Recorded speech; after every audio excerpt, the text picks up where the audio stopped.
Prison's a unique place. And the men are more imprisoned by what they do to themselves than what the guards do to them and what their sentence has done to them. I was introduced to try this new stuff, and I find a lot more inner peace with centering prayer. I find more dignity within myself. Centering prayer has given me the opportunity to see that, yes, I can be happy in prison. That just because physically I'm confined, that's mentally and spiritually I don't have to be confined.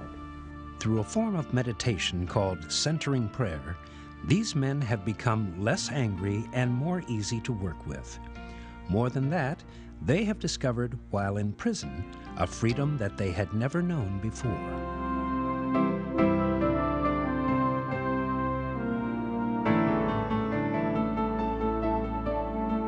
About 5 years ago, there was 4 of us doing different forms of meditation. We understood that there was a real power in meditation, a tangible power. And we wanted to do something to help the lifers get out of prison because they've been in for 20, 25, 30 years with no hope of going home. So we thought that this meditation might have the power. And it just so happened that I picked up a book called Open Mind, Open Heart. And I looked in the back of this book, and there was a format for a group. And we set up a group by that format. The book was written by this man, Father Thomas Keating, a Trappist monk who, with 2 other monks, distilled a method of prayer called centering prayer to renew an ancient practice of meditation. We are here so we can come home. 17 men began meeting in the prison chapel, with a volunteer, Mike Kelly, serving as sponsor and bringing in Father Keating's videos and books. And they're so grateful because of just having a quiet time, a time out that just fills the hole in the soul.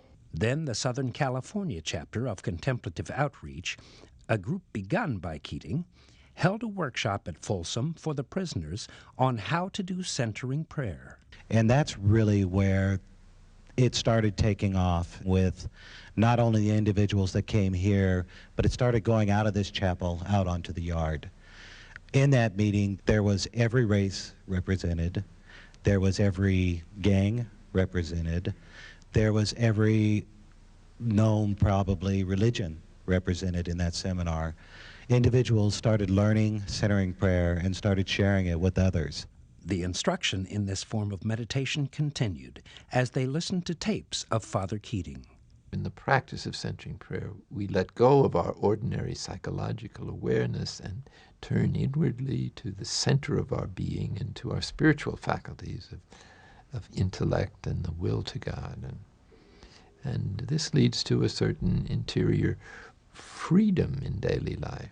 Centering prayer is a practice that transcends religious boundaries. I have yet to find anything in centering prayer that conflicts with anybody's religion.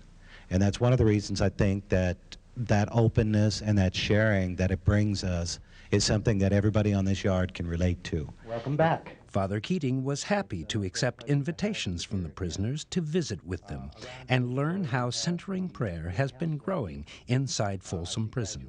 You know, it takes one walk across the yard to notice that there's a very small pathway that you can actually walk without encroaching on somebody's territory. That's like the free space in between. It's much the same, I've noticed, with religions.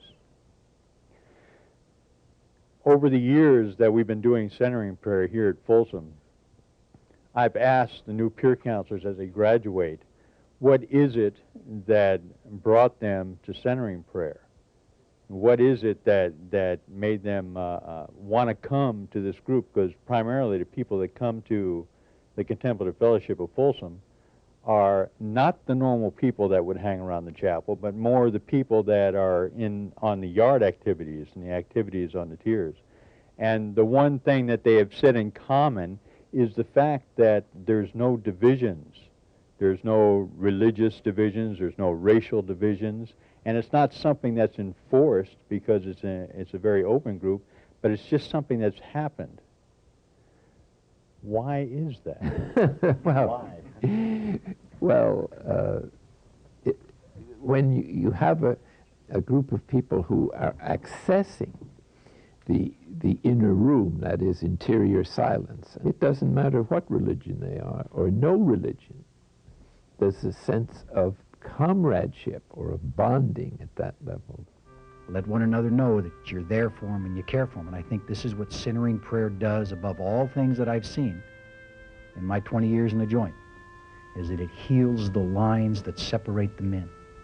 And I think it's that Spirit of God reaching out and touching the Spirit of God that dwells in another man. 16 years ago when I was here last time, I never seen the inside of this church here. It took a year after I was here this time to step in there because of all my friends that went in there. The meditative techniques through centering prayer has taught me a great deal. The most important one was tolerance. I have found the best, most graceful moments being silence, and this is the most caring moments. I found that for 20 minutes, at least once a week, every week, first year or so, that I was at peace, not only with myself, but with the 50 men who sat down in a room, no matter what they believed or what color they were, what their education levels were. Sometimes even our family forget about us in here in this place, you know, but I want to thank you for coming in here and also for teaching us centering prayer.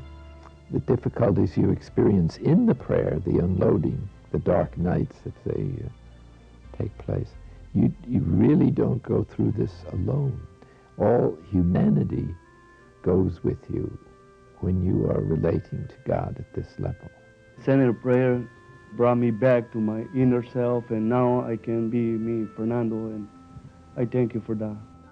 It worked, man, and it took all that madness and all that stuff that was clouded in my mind, and I just gave it back to God. The prison is full of people who are quick to anger, who are very judgmental. In her work at Folsom, Tony Carter has seen the benefits of centering prayer in the life of the prison for both the staff and the inmates. It's not just the words they speak, it's the behaviors and the actions that they display after having been involved in this practice. They seem to be more stable. I seem to be more stable. So it is something that is for all of us. It allows a person to think before they react, and that is vital in the prison environment. We're grateful for this program. You know, it's a place to vent and a place to, you know, get back to reality. And it's something that can be practiced at any point during a day. Given that we are in a prison environment with perceived chaos all around us and constant turmoil, constant conflict, being able to take a moment and come back to that place of peace and love makes all the difference in the world. I unload the cares of the world that are upon me today in this psychological shell we walk in.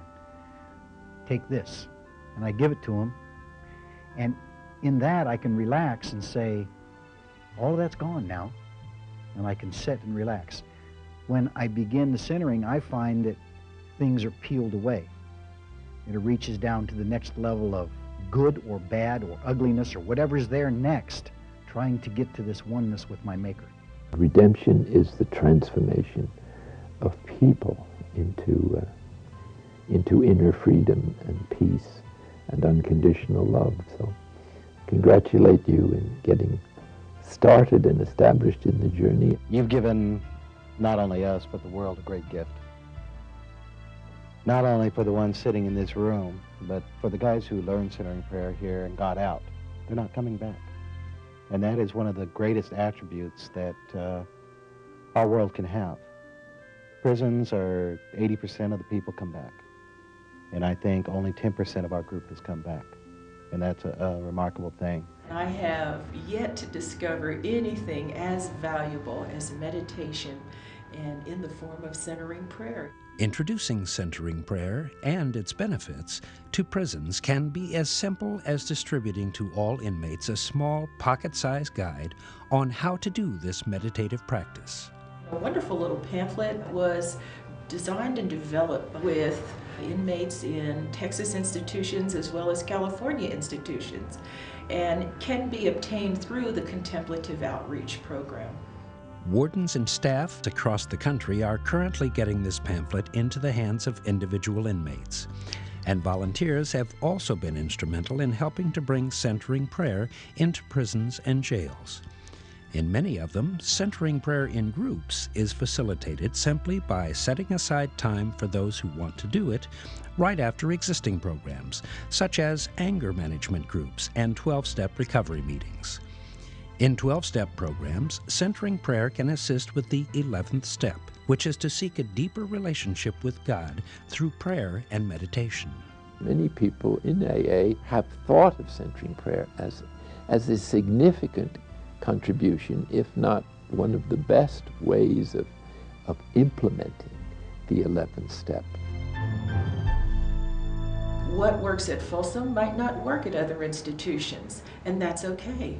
I would encourage you to explore areas where you can be creative in deciding how to use centering prayer in your institution. This does work. It's a real thing. For anybody else that has trials and tribulations and people that trying to get adjusted to the system and stuff, man, try this out because it really works.